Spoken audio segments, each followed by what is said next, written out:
ओम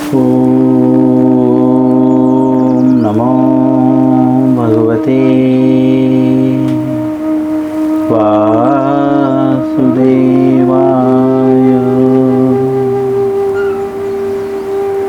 ओम नमो भगवते वासुदेवाय।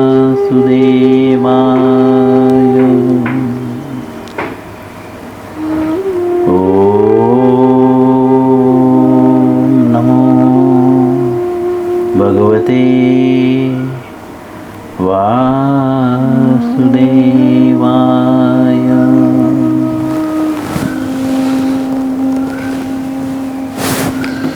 श्रीमद् भगवद गीता यथारूप अध्याय 9। अध्याय का नाम है परम गुह्य ज्ञान। श्लोक संख्या 4। इसके पूर्व भी हम इस श्लोक पे चर्चा कर चुके हैं, इसीलिए हम इस श्लोक पढ़ के उसके बाद शब्दार्थ ना पढ़ते हुए अनुवाद और पुनः हम जहाँ पे तात्पर्य समाप्त किए थे उसके आगे से स्टार्ट करेंगे। सभी लोग मेरे पीछे जो है इस श्लोकों को दोहराने का प्रयत्न करें, भले ही वह त्रुटि पूर्वक ही क्यों न हो। प्रयत्न करने से धीरे धीरे त्रुटियों में सुधार आ जाता है। चलिए हम इस श्लोक को पढ़ते हैं। मया ततमिदं सर्वं जगद्व्यक्तमूर्तिना मत्स्थानि सर्वभूतानि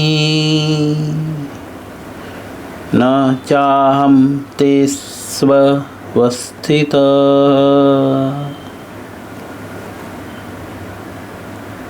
पुनः मया तत्मिदं सर्वं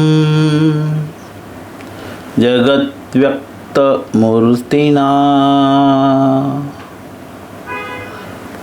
मत्स्थानि सर्वभूतानि न चाहं तेष्वस्थितः। पुनः मया तत्मिदं सर्वं जगद्व्यक्तमूर्तिना मत्स्थानि सर्वभूतानि न चाहं तेष्वस्थितः। अनुवाद श्रील प्रभुपाद जी के द्वारा। यह संपूर्ण जगत मेरे अव्यक्त रूप द्वारा व्याप्त है। समस्त जीव मुझ में हैं, किंतु मैं उनमें नहीं हूँ।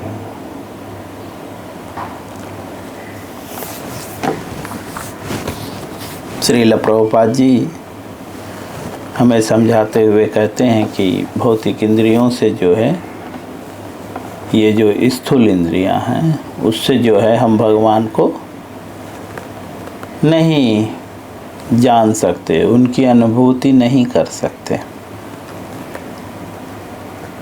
हम जो है मध्य में हैं, जहाँ पे श्रील प्रभुपाद जी भक्ति रसामृत सिंधु का एक श्लोक कोट करते हैं। उसके बाद भी अगर किसी को असंतुष्टि हुई हो तो ब्रह्म संहिता का श्लोक कोट करते हैं। यह विषय जो प्रभुपाद जी बोलते हैं कि भगवान की अनुभूति स्थूल इंद्रियों द्वारा नहीं हो पाती, तात्पर्य में तो भक्ति रसामृत सिंधु का एक श्लोक कोट करते हैं।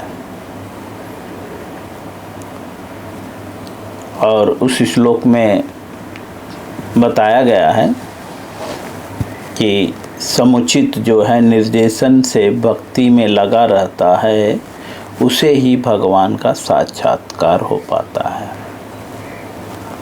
समुचित मतलब बाकायदा, अच्छे से, डेडिकेट होकर, अपना हिसाब किताब ना करके किसी प्रामाणिक गुरु के माध्यम से। प्रामाणिक गुरु के लक्षण मैंने आपको एक्सप्लेन किए हैं।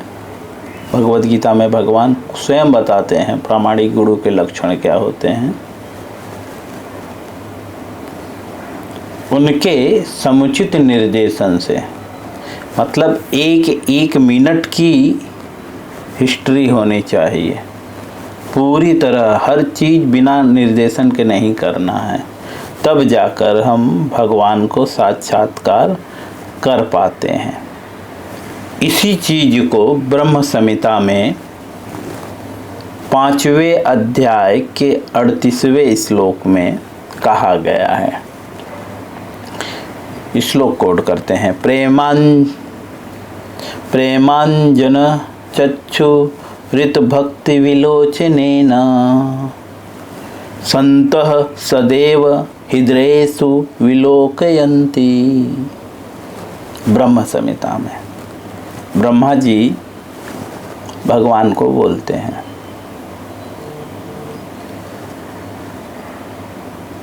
एक मिनट।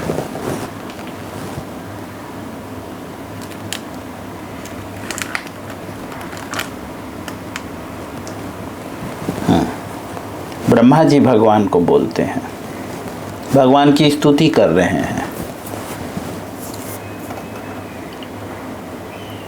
और अब भगवान की स्तुति में ब्रह्मा जी बोलते हैं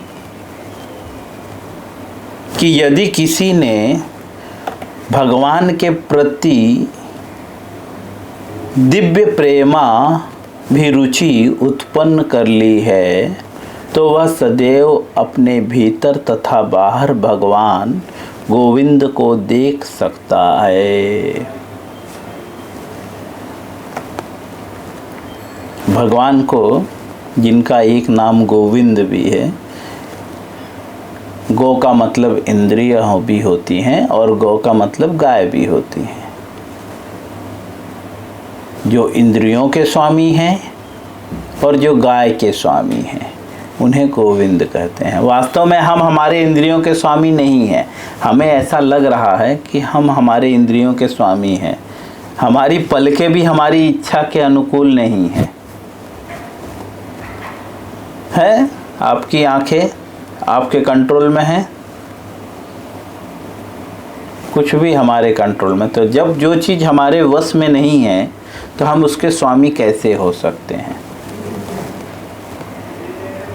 वास्तव में इंद्रियों के स्वामी गोविंद हैं। कृष्ण का एक नाम गोविंद भी है। तो ब्रह्म संहिता में ब्रह्मा जी कहते हैं, यदि किसी ने, मतलब कोई भी व्यक्ति, पर्टिकुलर एक व्यक्ति नहीं, किसी ने भी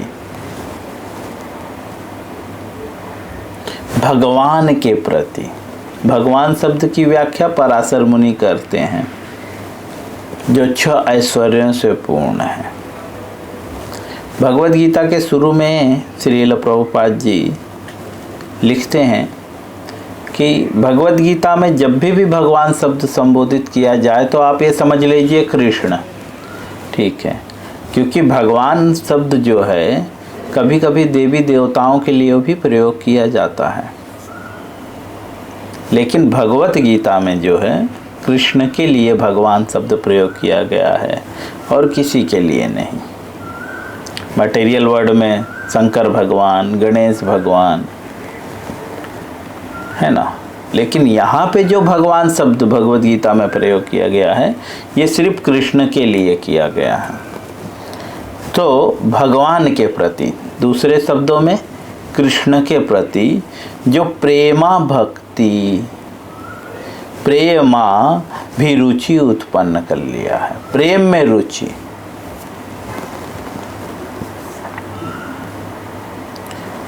प्रेमाभिरुचि का मतलब स्वाभाविक। प्रेम का मतलब होता है जब हम किसी से प्रेम करते हैं मटेरियल वर्ल्ड में भी, तो उससे कुछ एक्सपेक्टेशन नहीं रखते हैं। कोई स्त्री किसी पुरुष से प्रेम करती है, कोई पुरुष किसी स्त्री से प्रेम करता है, तो वह उससे कोई एक्सपेक्टेशन नहीं रखती है, सब कुछ वह उसको समर्पित कर देती है। मटेरियल वर्ल्ड में हम देखते हैं प्रेमी प्रेमिका के लिए और प्रेमिका प्रेमी के लिए कभी कभी पूरे संसार से लड़ जाता है। ये मटेरियल प्रेम है। हालांकि ये कुछ समय तक ही शाश्वत होता है, क्योंकि यह वास्तविक प्रेम नहीं है, इसीलिए यह शाश्वत नहीं है। तो ऐसे ही प्रेम, जिस प्रकार से वह प्रेमी अपने प्रेमिका के लिए पूरे संसार से लड़ जाता है, कभी कभी तो मार भी खाता है, दुनिया उसे भला बुरा भी कहती है, ताने मारती है, न जाने क्या क्या उसके साथ गति होती है। तो जो प्रेमाभिरुचि उत्पन्न कर लिया है, किसके प्रति? कृष्ण के प्रति, भगवान। यहाँ पे भगवान शब्द प्रयोग किया गया है। भगवान शब्द का अर्थ है कृष्ण, अर्थात जिसने कृष्ण के प्रति प्रेमाभिरुचि, जिस प्रकार से मटेरियल वर्ल्ड में भौतिकवादी व्यक्ति किसी स्त्री या स्त्री किसी पुरुष के प्रति प्रेम के कारण सर्वस्व निछावर कर देती है, हर अवस्था में वह रहने के लिए तैयार हो जाती है, उसी प्रकार से जब भक्त या जो भगवान से दिव्य का मतलब आध्यात्मिक, कौन सा प्रेम में अभिरुचि उत्पन्न होती है? आध्यात्मिक और भौतिक में अंतर क्या है? भौतिक मतलब जो भौतिक इंद्रियों को, ये भगवान की दो शक्तियां हैं, परा और अपरा। परा जो है आध्यात्मिक है, अपरा मतलब भौतिक है।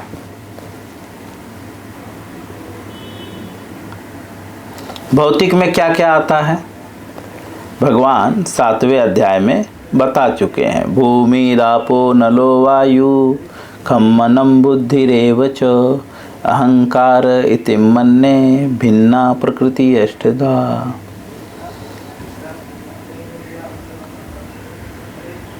पृथ्वी, जल, आकाश, वायु, ये सब जो है ऐसे 8 प्रकार के तत्व हैं जो भौतिक में आते हैं, और आध्यात्मिक जो है वो अलग है। तो दिव्य का मतलब आध्यात्मिक, अर्थात भगवान की पराशक्ति, जिसमें भौतिक कामना नहीं होती, मतलब सेल्फ सेंस ग्रेटिफिकेशन नहीं होता, ऐसी प्रेमाभिरुचि उत्पन्न कर लिया है, तो वह सदैव मतलब हमेशा सोते बैठते 24 आवर, भूतकाल, भविष्यकाल, वर्तमान काल, एनी टाइम। सदैव का मतलब एनी टाइम, इंग्लिश में बोलेंगे तो ऐसा नहीं कि आंख बंद करने पे उसको दर्शन नहीं होगा, बोलते सदैव, हमेशा, चाहे आंख खुला हो बंद हो, वह सदैव जो है अपने भीतर तथा बाहर, अंदर भी देखता है, ऐसा नहीं कि सिर्फ बाहर देखता है, बोलते हैं भीतर भी और बाहर भी गोविंद को देख सकता है।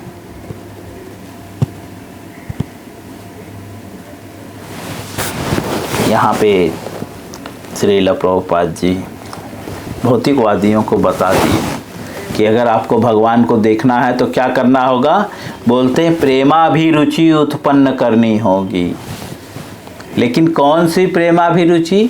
मटेरियल नहीं, स्पिरिचुअल, आध्यात्मिक, दिव्य प्रेमाभिरुचि। दिव्य में जो है कोई सेंस ग्रेटिफिकेशन नहीं होता, शरीर से संबंधित प्रेम नहीं होना चाहिए।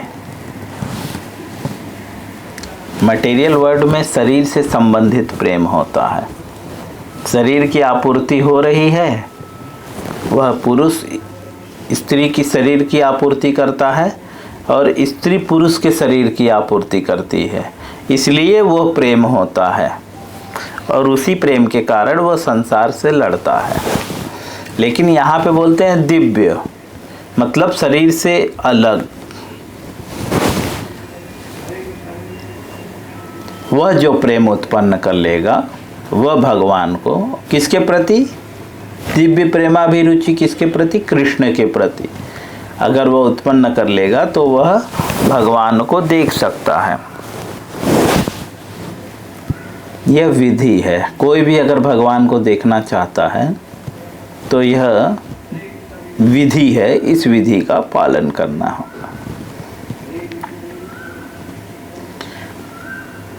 जिस प्रकार से मटेरियल वर्ल्ड में जब किसी व्यक्ति के साथ प्रेम होता है और उसमें रुचि उत्पन्न होती है तो उसके कुछ कुछ प्रक्रियाएं होती हैं, है ना। अचानक ही स्त्री का पुरुष के प्रति, पुरुष का स्त्री के प्रति प्रेम नहीं उत्पन्न होता। उसकी प्रक्रिया क्या होती है, पहले वो श्रवण करता है ना, उस स्त्री के विषय में जानता है, या उस लड़की के विषय में वो सुनता है, या वो लड़की उस लड़के के विषय में सुनती है, ये कैसा है, कैसे बोलता है, कैसे उठता है, कैसे बैठता है।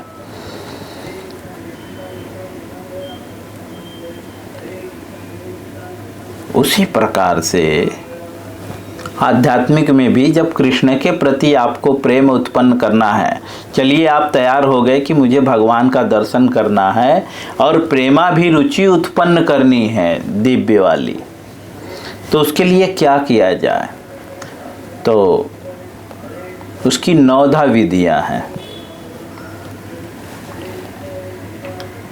9 प्रकार की विधियां हैं जिसका पालन करना पड़ेगा। श्रवणम, कीर्तनम, विष्णु स्मरणम, अर्चनम, वंदनम, दास्यम, साख्यम, आत्मनिवेदनम। ये प्रेमाभिरुचि उत्पन्न करने के लिए जो है यह 9 विधियां हैं। इस विधि का पालन करना होगा। लेकिन इस विधि का पालन कैसे करना होगा, तो इसके ऊपर इस पैराग्राफ में पहले एक लाइन में बताया जा चुका है। समुचित निर्देशन में, जब हम समुचित निर्देशन में जो है 9 प्रकार की विधियों का पालन करेंगे, तब जाकर हम जो है भगवान के प्रति प्रेमाभिरुचि उत्पन्न कर लेंगे। आगे श्रील प्रभुपाद जी लिखते हैं, इस प्रकार वे सामान्य जनों के लिए दृश्य नहीं हैं। भगवान इस प्रकार सभी के लिए दृश्य नहीं है। दृश्य मतलब हर कोई भगवान को नहीं देख सकता। भगवान को कौन देख सकता है, जो दिव्य प्रेमाभिरुचि उत्पन्न कर लिया है। और वह कैसे, समुचित निर्देशन में।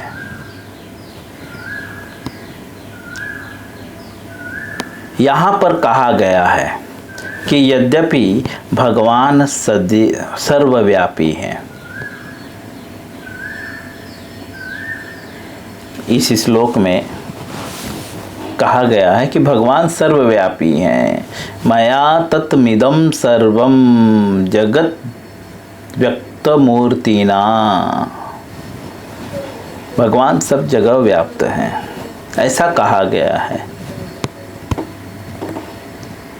कि यद्यपि भगवान सर्वव्यापी हैं और सर्वत्र उपस्थित रहते हैं, किंतु वे भौतिक इंद्रियों द्वारा अनुभवगम्य नहीं हैं।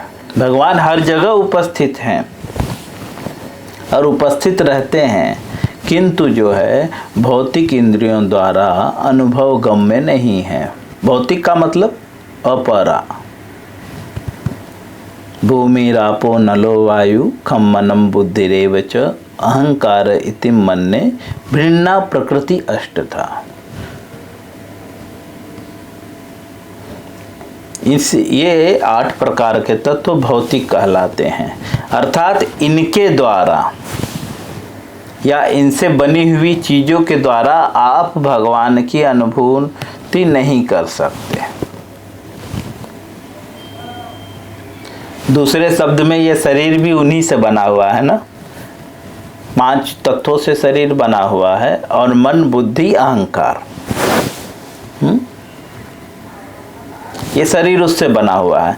तो एक शब्द में प्रभुपाद जी बोल रहे हैं कि इस शरीर द्वारा जो है आप भगवान को अनुभव गम्य, मतलब the science of self realisation आप नहीं कर सकते, भगवान को आत्म साक्षात्कार नहीं कर सकते, या भगवान को देख नहीं सकते। इस भौतिक शरीर द्वारा आप भगवान को नहीं देख सकते, और इस भौतिक शरीर को दिव्य बनाने के लिए जो प्रक्रिया है, अगर वो प्रक्रिया का पालन करेंगे तो हम देख सकते हैं। जिस प्रकार से दूध में घी छिपा हुआ है ना, बट वह दिखाई दे सकता है नहीं, लेकिन अगर समुचित निर्देशन में दूध को दही बनाया जाए, दही को मथा जाए, मथ के लोई निकाला जाए, उसके बाद उसको गर्म किया जाए, तो वह जो दूध में छिपा हुआ घी है वह दृश्यमान हो जाएगा। डायरेक्टली दूध को गर्म करने से घी दृश्यमान होगा, दिखेगा? नहीं दिखेगा। वो समुचित निर्देशन में आपको करना पड़ेगा, दूध को दही बनाना ही पड़ेगा,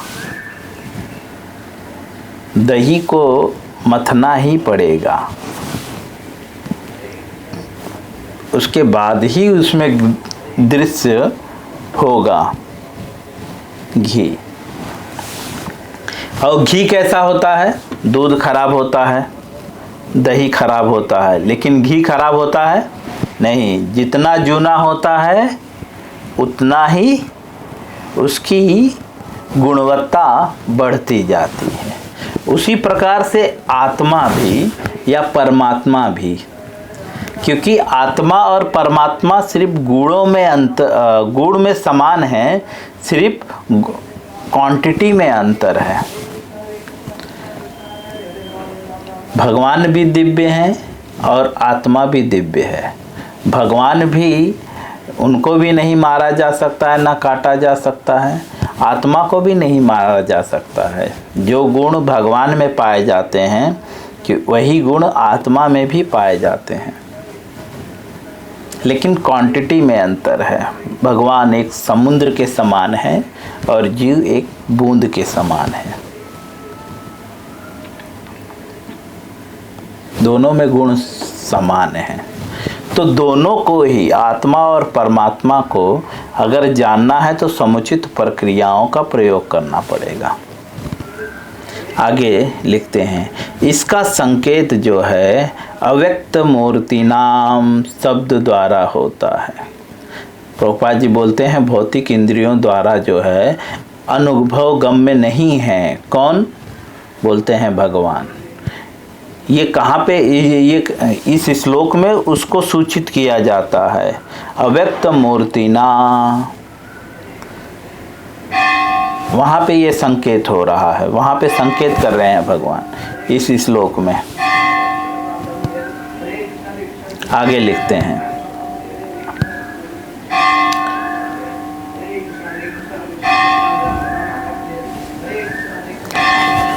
भले ही हम उन्हें देख सकें, किंतु वास्तविक तो यह है कि उन्हीं पर सब कुछ निर्भर है।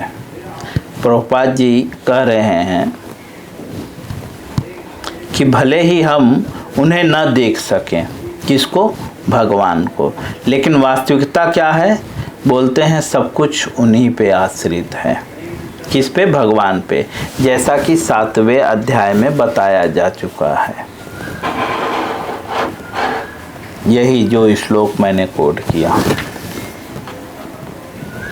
7वें अध्याय में बताया जा चुका है कि संपूर्ण दृश्य जगत जो है उनकी दो विभिन्न शक्तियों, परा या आध्यात्मिक, परा का अर्थ आध्यात्मिक भी होता है शक्ति, तथा अपरा अर्थात भौतिक का संयोग मात्र है। ये संपूर्ण दृश्य जगत जो है वह परा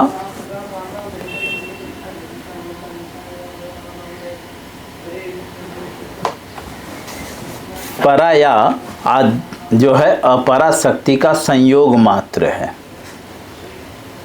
जिस प्रकार सूर्य का प्रकाश संपूर्ण ब्रह्मांड में फैला रहता है, उसी प्रकार भगवान की शक्ति जो है संपूर्ण दृश्य सृष्टि में फैली है। प्रभुपाद जी लिखते हैं, जिस प्रकार से सूर्य का प्रकाश हर जगह फैलता है जब निकलता है, तो उसी प्रकार से भगवान की जो शक्ति है, जो परा और अपरा शक्ति है, यह सृष्टि में फैली रहती है और सारी वस्तुएं उसी शक्ति पर टिकी हैं। किस शक्ति पे? परा और अपरा, ये दो शक्ति पे सारी वस्तुएं टिकी हैं। हम यहीं पे विराम करेंगे, इसके आगे हम कल पढ़ेंगे। हरे कृष्णा।